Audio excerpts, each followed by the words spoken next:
ಒಬ್ಬ ರೈತ ಬಹಳ ದಿನಗಳಿಂದ ಕೆಲಸ ಮಾಡುತ್ತಿದ್ದಾನೆ.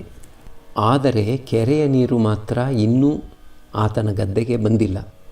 ಆತನ ಮನಸ್ಸಿನಲ್ಲಿ ಪೌರುಷವಿಲ್ಲ. ಇನ್ನೊಬ್ಬ ಒಂದು 4-5 ದಿನ ಕೆಲಸ ಮಾಡಿದ ನಂತರ ಇಂದು ಗದ್ದೆಗೆ ನೀರು ತಂದ ಮೇಲೇ ಕೆಲಸ ನಿಲ್ಲಿಸುವುದು ಎಂದು ಪ್ರತಿಜ್ಞೆ ಮಾಡಿಕೊಳ್ಳುತ್ತಾನೆ. ಸ್ನಾನ, ಊಟ ಇವುಗಳ ಭಾವನೆಯನ್ನೇ ಒಂದು ಮೂಲೆಗೆ ಕಟ್ಟಿಟ್ಟು ಬಿಡುತ್ತಾನೆ. ಇಡೀ ದಿನವೆಲ್ಲ ಕೆಲಸ ಮಾಡುತ್ತಾನೆ. ಸಾಯಂಕಾಲದ ಹೊತ್ತಿಗೆ ಯಾವಾಗ ನೀರು ಆತನ ಗದ್ದೆಗೆ ಕಲ ಅಂತ ಬರಲಾರಂಭಿಸುತ್ತದೋ ಆಗ ಆತನಿಗೆ ಬಹಳ ಆನಂದವಾಗಿ ಬಿಡುತ್ತದೆ. ಆ ನಂತರ ಮನೆಗೆ ಹಿಂದಿರುಗಿ ಹೆಂಡತಿಗೆ ಹೇಳುತ್ತಾನೆ, ಕೊಡು ಈಗ ಎಣ್ಣೆಯನ್ನು, ಸ್ನಾನ ಮಾಡುತ್ತೇನೆ. ಸ್ನಾನ ಮುಗಿಸಿ ಊಟ ಮಾಡಿ ನಿಶ್ಚಿಂತನಾಗಿ ನಿದ್ರಿಸಲಾರಂಭಿಸುತ್ತಾನೆ. ಒಬ್ಬನ ಹೆಂಡತಿ ತನ್ನ ಪತಿಗೆ ಹೇಳಿದಳು, ನೋಡಿ, ಆ ಮನೆಯವರಿಗೆ ದೊಡ್ಡ ವೈರಾಗ್ಯ ಬಂದುಬಿಟ್ಟಿದೆ. ಆದರೆ ನಿಮ್ಮಲ್ಲಿ ಅಂಥದ್ದೇನೂ ಎಳ್ಳಷ್ಟೂ ಕಾಣುತ್ತಿಲ್ಲ. ಅವರಿಗೆ 16 ಜನ ಹೆಂಡತಿಯರಿದ್ದಾರೆ. ಒಬ್ಬೊಬ್ಬಳನ್ನಾಗಿ ತ್ಯಾಗ ಮಾಡುತ್ತಿದ್ದಾರೆ. ಆಗ ಆಕೆಯ ಪತಿ ಸ್ನಾನಕ್ಕೆ ಹೊರಟಿದ್ದ. ಹೆಗಲ ಮೇಲೆ ಚೌಕ ಇತ್ತು. ಹೇಳಿದ, ಎಲೆ ಹುಚ್ಚಿ, ಆತನ ಕೈಯಲ್ಲಿ ತ್ಯಾಗ ಮಾಡಲು ಸಾಧ್ಯವಾಗುವುದಿಲ್ಲ. ತ್ಯಾಗದಲ್ಲಿ ಕಿಂಚಿತ್ ಎಂಬುದು ಉಂಟೆ? ನನ್ನ ಕೈಯಲ್ಲಿ ಸಾಧ್ಯ. ಈಗೋ ನೋಡು, ಹೊರಟೆ ನಾನು. ಆತ ಮನೆಯ ವ್ಯವಸ್ಥೆಯ ಸಂಬಂಧವಾಗಿ ಸ್ವಲ್ಪವೂ ಯೋಚಿಸದೆ ಅದೇ ಅವಸ್ಥೆಯಲ್ಲಿ, ಎಂದರೆ ಮೇಲೆ ಚೌಕ ಹಾಕಿಕೊಂಡಿದ್ದ ಹಾಗೆ ಮನೆ ಬಿಟ್ಟು ಹೊರಟೇ ಹೋದ. ಇದಕ್ಕೆ ತೀವ್ರ ವೈರಾಗ್ಯ ಅಂತ ಹೆಸರು. ಇನ್ನೊಂದು ವಿಧದ ವೈರಾಗ್ಯ ಇದೆ. ಅದಕ್ಕೆ ಮರ್ಕಟ ವೈರಾಗ್ಯ ಅಂತ ಹೆಸರು. ಒಬ್ಬ ಸಂಸಾರದ ಬೇಗೆಯನ್ನು ತಡೆಯಲಾರದೆ ಕಾಷಾಯ ವಸ್ತ್ರ ಧರಿಸಿ ಕಾಶಿಗೆ ಹೋದ. ಬಹಳ ದಿನಗಳವರೆಗೆ ಆತನ ಸುದ್ದಿ ಸಮಾಚಾರವೇ ಗೊತ್ತಾಗಲಿಲ್ಲ. ಅನಂತರ ಮನೆಗೆ ಒಂದು ಪತ್ರ ಬಂತು. ಅದರಲ್ಲಿ ಬರೆದಿತ್ತು, ನೀವು ಚಿಂತಿಸಬೇಕಾಗಿಲ್ಲ, ನನಗೊಂದು ಕೆಲಸ ಸಿಕ್ಕಿದೆ. ಸಂಸಾರದ ಬೇಗೆಯಂತೂ ಇದ್ದೇ ಇರುತ್ತದೆ. ಹೆಂಡತಿ ಅವಿಧೇಯಳಾಗಿರಬಹುದು. ತಿಂಗಳಿಗೆ ಬರುವ ಸಂಬಳ 20 ರೂಪಾಯಿ. ಮಗುವಿಗೆ ಅನ್ನಪ್ರಾಶನ ಮಾಡಿಸಲು ಯೋಗ್ಯತೆ ಇಲ್ಲ. ಮಕ್ಕಳಿಗೆ ವಿದ್ಯಾಭ್ಯಾಸ ಮಾಡಿಸಲು ಸಾಮರ್ಥ್ಯವಿಲ್ಲ. ಮನೆ ಹರುಕು ಮುರುಕು, ಚಾವಣಿಯಿಂದ ನೀರು ಸೋರುತ್ತಿರುತ್ತದೆ. ಸರಿಪಡಿಸಲು ಕೈಯಲ್ಲಿ ಕಾಸಿಲ್ಲ.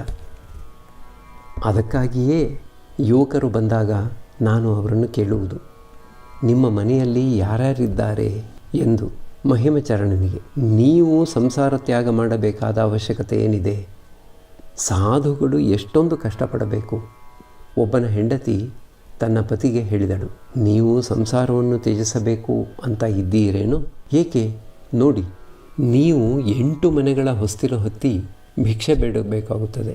ಆದರೆ ಈಗ 1 ಮನೆಯಿಂದಲೇ ನಿಮಗೆ ಎಲ್ಲ ದೊರೆಯುತ್ತಿದೆ. ಇದೇ ಮೇಲಲ್ಲವೇ? ಅನ್ನಸತ್ರಗಳನ್ನು ಹುಡುಕುತ್ತಾ ಸಾಧುಗಳು ತಾವು ಮುಂದುವರಿಯುತ್ತಿದ್ದ ರಸ್ತೆಯನ್ನು ಬಿಟ್ಟು 5-6 ಮೈಲಿ ದೂರ ಒಮ್ಮೊಮ್ಮೆ ಸುತ್ತಿ ಬರಬೇಕಾಗಿ ಬರಬಹುದು. ನೋಡುತ್ತಿದ್ದೇನೆ, ಜಗನ್ನಾಥ ದರ್ಶನ ಮಾಡಿಕೊಂಡು ರಾಜಮಾರ್ಗಗಳಲ್ಲಿ ಬರುತ್ತಿದ್ದ ಸಾಧುಗಳು ಅನ್ನಸತ್ರಕ್ಕಾಗಿ ಅಡ್ಡದಾರಿ ಹಿಡಿಯಬೇಕಾಗಿ ಬರುತ್ತಿದ್ದುದನ್ನು. ನೀನು ಸಂಸಾರ ಜೀವನ ನಡೆಸಿಕೊಂಡು ಹೋಗುತ್ತಿದ್ದೀಯೆ, ಒಳ್ಳೆಯದೇ. ಇದು ಕೋಟೆಯೊಳಗಿನಿಂದ ಯುದ್ಧ. ಬಯಲಿನಲ್ಲಿ ನಿಂತು ಯುದ್ಧ ಮಾಡಿದರೆ ಅನೇಕ ಅಸೌಕರ್ಯ, ವಿಪತ್ತೂ ಕಾದಿರುತ್ತದೆ. ಶರೀರದ ಮೇಲೆ ಗುಂಡೂ ಬಂದು ಬೀಳಬಹುದು. ಆದರೆ ಕೆಲವು ಕಾಲ ಏಕಾಂತದಲ್ಲಿ ಇದ್ದು ಭಗವಂತನ ಸಾಕ್ಷಾತ್ಕಾರ ಪಡೆದುಕೊಂಡು ಬಳಿಕ ಬಂದು ಸಂಸಾರದಲ್ಲಿ ಇರಬೇಕು. ಜನಕ ರಾಜ ಬ್ರಹ್ಮಜ್ಞಾನವನ್ನು ಪಡೆದುಕೊಂಡ ನಂತರ ಬಂದು ಸಂಸಾರದಲ್ಲಿದ್ದ. ಬ್ರಹ್ಮಜ್ಞಾನ ದೊರೆತ ನಂತರ ಎಲ್ಲಿ ಬೇಕಾದರಲ್ಲಿ ಇರಬಹುದು. ಅದರಿಂದ ಯಾವ ತೊಂದರೆಯೂ ಬಾರದು. ಮಹಿಮಚರಣ, ಮಹಾಶಯರೇ, ಮನುಷ್ಯ ಏಕೆ ವಿಷಯ ವಸ್ತುಗಳನ್ನು ಕಂಡರೆ ಮುಗ್ಧನಾಗಿ ಹೋಗುತ್ತಾನೆ? ಶ್ರೀರಾಮಕೃಷ್ಣರು, ಭಗವಂತನ ಸಾಕ್ಷಾತ್ಕಾರ ಪಡೆದುಕೊಳ್ಳದೆ ವಿಷಯ ವಸ್ತುಗಳ ಮಧ್ಯೆ ವಾಸಿಸುವುದರಿಂದ. ಆತನ ಸಾಕ್ಷಾತ್ಕಾರ ಪಡೆದುಕೊಂಡ ನಂತರ ಎಂದಿಗೂ ಮುಗ್ಧನಾಗುವುದಿಲ್ಲ. ದೀಪದ ಚಿಟ್ಟೆಗೆ ಒಮ್ಮೆ ಏನಾದರೂ ಬೆಳಕು ಕಾಣಿಸಿಕೊಂಡಿತು ಎಂದರೆ ಅದಕ್ಕೆ ಕತ್ತಲೆ ಎಂದಿಗೂ ಹಿಡಿಸದು. ಭಗವಂತನ ಸಾಕ್ಷಾತ್ಕಾರ ದೊರಕಬೇಕಾದರೆ ಬ್ರಹ್ಮಚರ್ಯ ಪರಿಪಾಲನೆ ಮಾಡಲೇಬೇಕು. ಶುಕದೇವಾದಿಗಳು ಊರ್ಧ್ವರೇತಸರು. ಇವರ ವೀರ್ಯ ಎಂದಿಗೂ ಪತನವಾಗಲಿಲ್ಲ. ಇನ್ನು ಕೆಲವರಿದ್ದಾರೆ ಧೈರ್ಯರೇತಸರು. ಮೊದಲು ವೀರ್ಯವನ್ನು ಕಳೆದುಕೊಂಡಿದ್ದು ಅನಂತರ ಬ್ರಹ್ಮಚರ್ಯ ಪರಿಪಾಲನೆ ಮಾಡುತ್ತಿರುವವರು. 12 ವರ್ಷಗಳ ಕಾಲ ಧೈರ್ಯರೇತಸರಾಗುವುದಾದರೆ ವಿಶೇಷ ಶಕ್ತಿ ಉಂಟಾಗುತ್ತದೆ. ಅವರ ಶರೀರದಲ್ಲಿ ಒಂದು ಹೊಸ ನಾಡಿ ಉತ್ಪನ್ನವಾಗುತ್ತದೆ. ಅದಕ್ಕೆ ಮೇಧಾನಾಡಿ ಅಂತ ಹೆಸರು. ಆ ನಾಡಿ ಉಂಟಾಯಿತು ಎಂದರೆ ಎಲ್ಲವೂ ಜ್ಞಾಪಕದಲ್ಲಿರುತ್ತದೆ, ಎಲ್ಲವನ್ನೂ ಅರಿಯಲು ಸಾಧ್ಯವಾಗುತ್ತದೆ. ವೀರ್ಯಪಾತದಿಂದ ಬಲ ಕುಗ್ಗುವುದು. ಸ್ವಪ್ನದೋಷವಾದಾಗ ಏನು ಹೊರಕ್ಕೆ ಬಂದು ಬಿಡುವುದೋ ಅದರಿಂದ ಯಾವ ಹಾನಿಯೂ ತಟ್ಟದು. ಅದು ಆಹಾರ ದೋಷದಿಂದ ಉಂಟಾಗುತ್ತದೆ. ಆ ರೀತಿಯಾಗಿ ಹೋದ ನಂತರ ಏನು ಉಳಿದುಕೊಳ್ಳುವುದೋ ಅದೇ ಯಥೇಷ್ಟ. ಹಾಗೆಂದು ಹೆಂಗಸಿನ ಸಹವಾಸ ಮಾಡುವುದು ಸರಿಯಲ್ಲ. ಸ್ವಪ್ನದೋಷವಾದ ನಂತರ ಏನು ಉಳಿದುಕೊಳ್ಳುವುದೋ ಅದು ಅತ್ಯಂತ ರಿಫೈನ್ಡ್, ಪರಿಶುದ್ಧವಾದುದು. ಕಾಮಾರಪುಕುರಿನ ಲಾಹಾ ಮನೆತನದವರು ಒಮ್ಮೆ ಜೋನಿ ಬೆಲ್ಲದ ಗುಡಾಣಗಳನ್ನು ಇಟ್ಟಿದ್ದರು. ಪ್ರತಿಯೊಂದು ಗುಡಾಣದ ತಳದಲ್ಲೂ ಒಂದೊಂದು ರಂಧ್ರ ಮಾಡಿ 1 ವರ್ಷವಾದ ನಂತರ ಅದನ್ನು ತೆಗೆದು ನೋಡಿದಾಗ ಒಳಗೆ ಎಲ್ಲ ಹರಳು ಕಟ್ಟಿಬಿಟ್ಟಿತ್ತು, ಕಲ್ಲು ಸಕ್ಕರೆಯ ಹಾಗೆ. ನೀರಿನ ಭಾಗ ಎಷ್ಟು ಹೋಗಬೇಕಾಗಿತ್ತೋ ಅದು ಗುಡಾಣಗಳ ರಂಧ್ರದ ಮೂಲಕ ಹೊರಕ್ಕೆ ಬಂದು ಬಿಟ್ಟಿತ್ತು. ಸನ್ಯಾಸಿ ಹೆಂಗಸರನ್ನು ಸಂಪೂರ್ಣವಾಗಿ ತ್ಯಾಗ ಮಾಡಬೇಕು. ನೀವು ಆಗಲೇ ಸಿಕ್ಕಿಬಿದ್ದಿದ್ದೀರಿ, ಆದರೆ ಹೆದರಬೇಕಾಗಿಲ್ಲ. ಸನ್ಯಾಸಿ ಹೆಂಗಸಿನ ಚಿತ್ರಪಟ ಕೂಡ ನೋಡಕೂಡದು. ಸಾಧಾರಣ ಜನರ ಕೈಯಲ್ಲಿ ಇದು ಸಾಧ್ಯವಿಲ್ಲ. ಸ ರಿ ಗ ಮ ಪ ದ ನಿ, ನೀಯಲ್ಲಿ ಹೆಚ್ಚು ಹೊತ್ತು ನಿಲ್ಲಲಾಗುವುದಿಲ್ಲ. ಸನ್ಯಾಸಿ ವೀರ್ಯ ಕಳೆದುಕೊಳ್ಳುವುದೆಂದರೆ ಬಹಳ ಕೆಟ್ಟದ್ದು. ಆದ್ದರಿಂದ ಅವರು ಬಹಳ ಎಚ್ಚರಿಕೆಯಿಂದ ಇರಬೇಕು. ಹೆಂಗಸು ಕಣ್ಣಿಗೆ ಬೀಳದ ರೀತಿಯಲ್ಲಿ. ಹೆಂಗಸು ಭಕ್ತೆಯಾಗಿದ್ದರೂ ಆಕೆಯಿಂದ ಬಹಳ ದೂರದಲ್ಲೇ ಇರಬೇಕು. ಹೆಂಗಸಿನ ರೂಪ ಕಣ್ಣಿಗೆ ಬೀಳುವುದೇ ಹಾನಿಕರ. ಜಾಗ್ರದವಸ್ಥೆಯಲ್ಲದಿದ್ದರೂ ಸ್ವಪ್ನಾವಸ್ಥೆಯಲ್ಲಿ ವೀರ್ಯ ಪತನವಾಗಿ ಬಿಡುತ್ತದೆ. ಸನ್ಯಾಸಿ ಜಿತೇಂದ್ರಿಯನಾಗಿದ್ದರೂ ಲೋಕ ಶಿಕ್ಷಣಕ್ಕಾಗಿ ಹೆಂಗಸಿನೊಡನೆ ಮಾತುಕತೆ ಆಡಕೂಡದು. ಹೆಂಗಸು ಭಕ್ತೆಯಾಗಿದ್ದರೂ ಆಕೆಯೊಡನೆ ಹೆಚ್ಚು ಹೊತ್ತು ಮಾತನಾಡಕೂಡದು. ಸನ್ಯಾಸಿಯದು ನಿರ್ಜಲ ಏಕಾದಶಿ. 2 ವಿಧದ ಏಕಾದಶಿಗಳಿವೆ. ಹಣ್ಣು ಹಂಪಲು ತಿಂದು, ಪೂರಿ ಪಲ್ಯ ತಿಂದು. ಪೂರಿ ಪಲ್ಯದ ಜೊತೆಗೆ 1-2 ರೊಟ್ಟಿಗಳನ್ನು ಹಾಲಿನಲ್ಲಿ ನೆನೆಸಿ ಕೂಡ. ಎಲ್ಲರೂ ನಗುತ್ತಾ, ನಿಮ್ಮ ಕೈಯಲ್ಲಿ ನಿರ್ಜಲ ಏಕಾದಶಿ ಸಾಧ್ಯವಿಲ್ಲ. ಒಮ್ಮೆ ಕೃಷ್ಣಕಿಶೋರ ಏಕಾದಶಿ ದಿವಸ ಪೂರಿ ಪಲ್ಯ ತಿಂದುದನ್ನು ನೋಡಿದೆ. ಹೃದುಗೆ ಹೇಳಿದೆ, ಹೃದು, ನನಗೆ ಕೃಷ್ಣಕಿಶೋರನ ಏಕಾದಶಿ ಮಾಡಲು ಇಚ್ಛೆಯಾಗುತ್ತದೆ. ಎಲ್ಲರೂ ನಗುತ್ತಿದ್ದಾರೆ.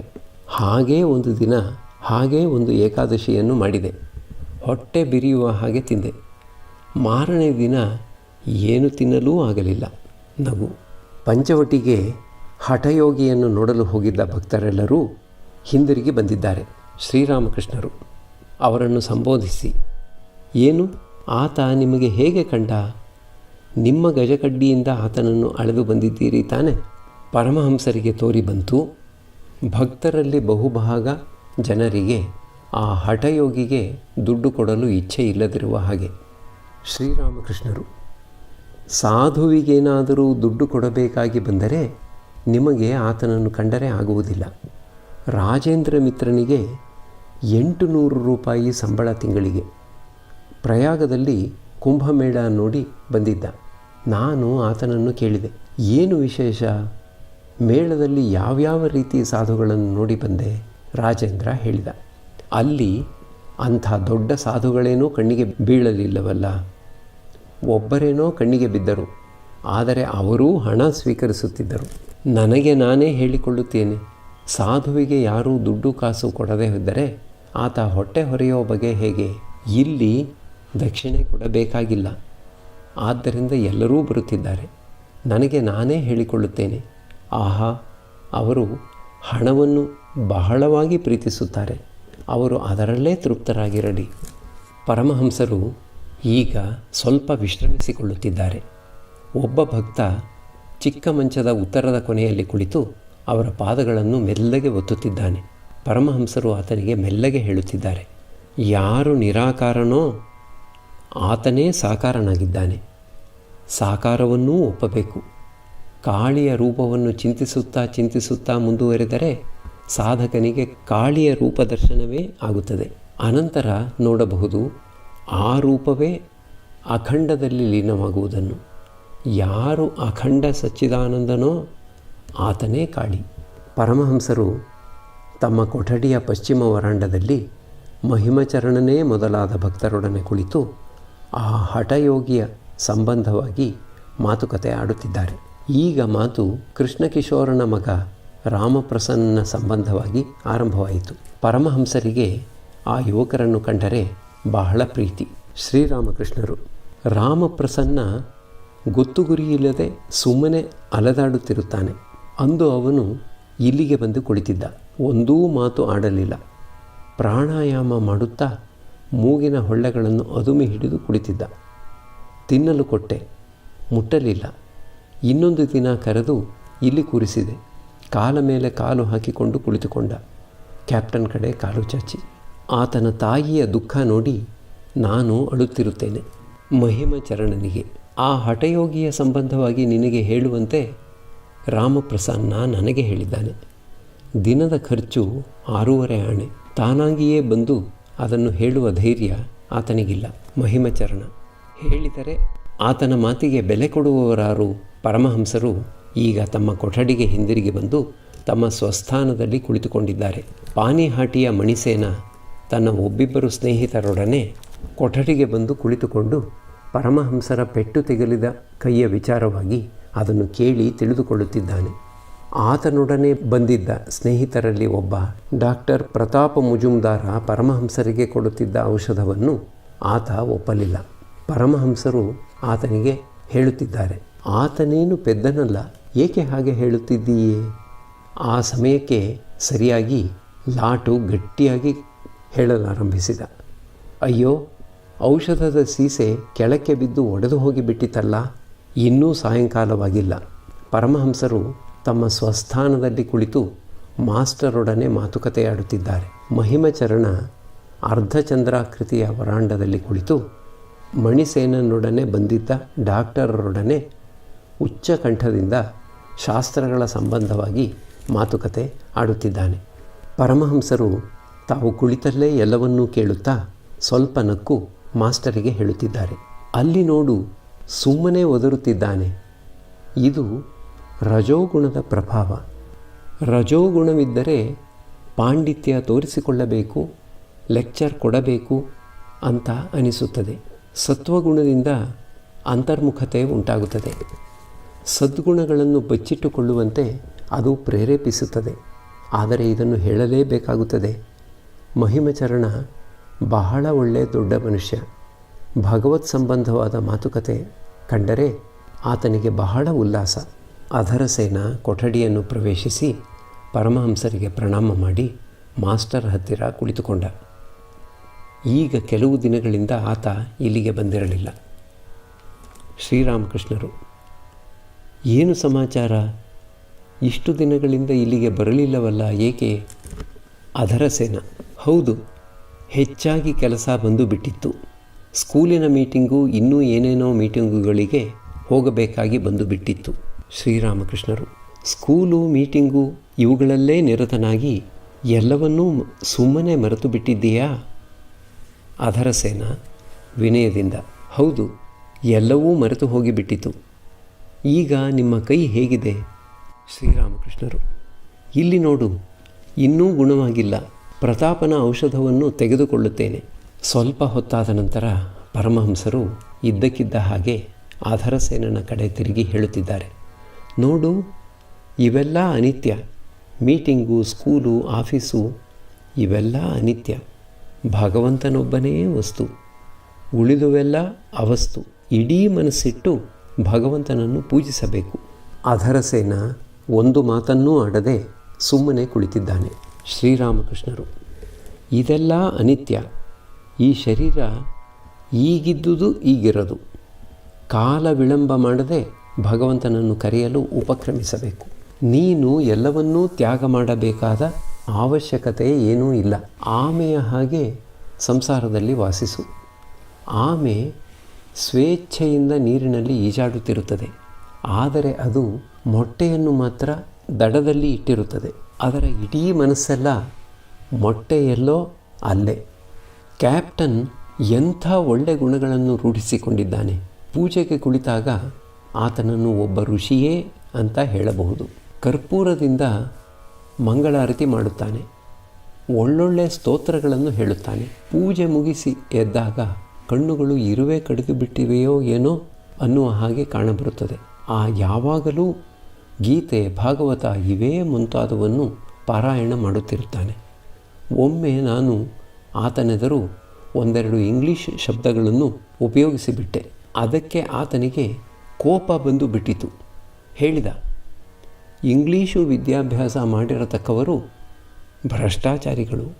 ಸ್ವಲ್ಪ ಹೊತ್ತಾದ ನಂತರ ಅಧರಸೇನ ಅತ್ಯಂತ ವಿನಯದಿಂದ ಶ್ರೀರಾಮಕೃಷ್ಣರಿಗೆ ಹೇಳುತ್ತಿದ್ದಾನೆ, ನೀವು ನಮ್ಮ ಮನೆಗೆ ಬಹಳ ಕಾಲದಿಂದ ಬಂದಿಲ್ಲ.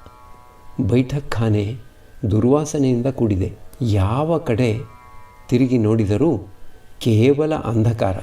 ಭಕ್ತನ ಈ ಮಾತು ಕೇಳಿ ಪರಮಹಂಸರ ಕರುಣೆಯ ಸಾಗರ ಅಲ್ಲೋಲ ಕಲ್ಲೋಲವಾಗಿ ಬಿಟ್ಟಿತು. ಅವರು ಇದ್ದಕ್ಕಿದ್ದ ಹಾಗೆ ಎದ್ದು ನಿಂತು ಭಾವಾವಿಷ್ಟರಾಗಿ ಅಧರಸೇನನ ಮತ್ತು ಮಾಸ್ಟರ ತಲೆ ಹೃದಯಗಳನ್ನು ಸ್ಪರ್ಶ ಮಾಡಿ ಆಶೀರ್ವದಿಸಲಾರಂಭಿಸಿದ್ದಾರೆ. ಪ್ರೀತಿಯಿಂದ ಹೇಳುತ್ತಿದ್ದಾರೆ, ನೀವು ಸಾಕ್ಷಾತ್ ನಾರಾಯಣನೇ ಆಗಿ ಕಾಣುತ್ತಿದ್ದೀರಿ. ನೀವು ವಾಸ್ತವಿಕವಾಗಿ ನನ್ನವರೇ. ಈಗ ಮಹಿಮಚರಣ ಕೊಠಡಿಗೆ ಬಂದು ಕುಳಿತುಕೊಳ್ಳುತ್ತಿದ್ದಾನೆ. ಶ್ರೀರಾಮಕೃಷ್ಣರು ಮಹಿಮಚರಣನಿಗೆ, ಧೈರ್ಯ ರೇತಸರ ಸಂಬಂಧವಾಗಿ ನಾನು ಹೇಳುತ್ತಾ ಇದ್ದೇನಲ್ಲ, ಅದು ನಿಜ. ವೀರ್ಯವನ್ನು ರಕ್ಷಿಸಿಕೊಳ್ಳದಿದ್ದರೆ ಈ ಉಪದೇಶಗಳನ್ನು ಗ್ರಹಿಸಲಾಗುವುದಿಲ್ಲ. ಒಮ್ಮೆ ಒಬ್ಬ ಚೈತನ್ಯ ದೇವನನ್ನು ಕೇಳಿದ, ನೀವು ಈ ಭಕ್ತರಿಗೆಲ್ಲ ಇಷ್ಟೊಂದು ಉಪದೇಶವೀಯುತ್ತಿದ್ದೀರಿ, ಆದರೆ ಇವರು ಮುಂದುವರಿಯುತ್ತಿಲ್ಲವಲ್ಲ, ಏಕೆ? ಚೈತನ್ಯ ದೇವ ಹೇಳಿದ, ಇವರು ಹೆಂಗಸಿನ ಸಹವಾಸ ಮಾಡಿ ಎಲ್ಲ ಶಕ್ತಿಯನ್ನು ಕಳೆದುಕೊಂಡು ಬಿಡುತ್ತಿದ್ದಾರೆ. ಆದ್ದರಿಂದ ಗ್ರಹಿಸಲು ಸಾಧ್ಯವಾಗುತ್ತಿಲ್ಲ. ತೂತು ಬಿಂದಿಗೆಯಲ್ಲಿ ನೀರು ತುಂಬಿಟ್ಟರೆ ನೀರು ಕ್ರಮಕ್ರಮೇಣ ಹೊರಕ್ಕೆ ಬಂದು ಬಿಡುತ್ತದೆ. ಮಹಿಮಚರಣನೇ ಮೊದಲಾದ ಭಕ್ತರು ಸುಮ್ಮನೆ ಕುಳಿತಿದ್ದಾರೆ.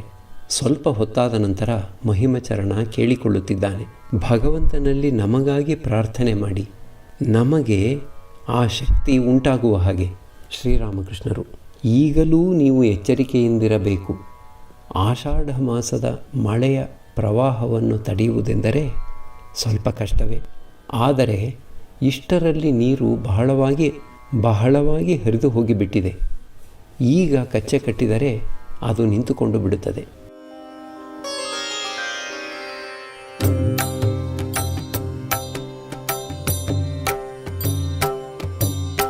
ಶ್ರೀರಾಮ ಕೃಷ್ಣ ಮಂಗಲಕಾರಿ, ಶ್ರೀರಾಮ ಕೃಷ್ಣ ಮಂಗಲಕಾರಿ, ಶ್ರೀರಾಮ ಕೃಷ್ಣ ಮಂಗಲಕಾರಿ, ಶ್ರೀರಾಮ ಕೃಷ್ಣ ಮಂಗಲಕಾರಿ.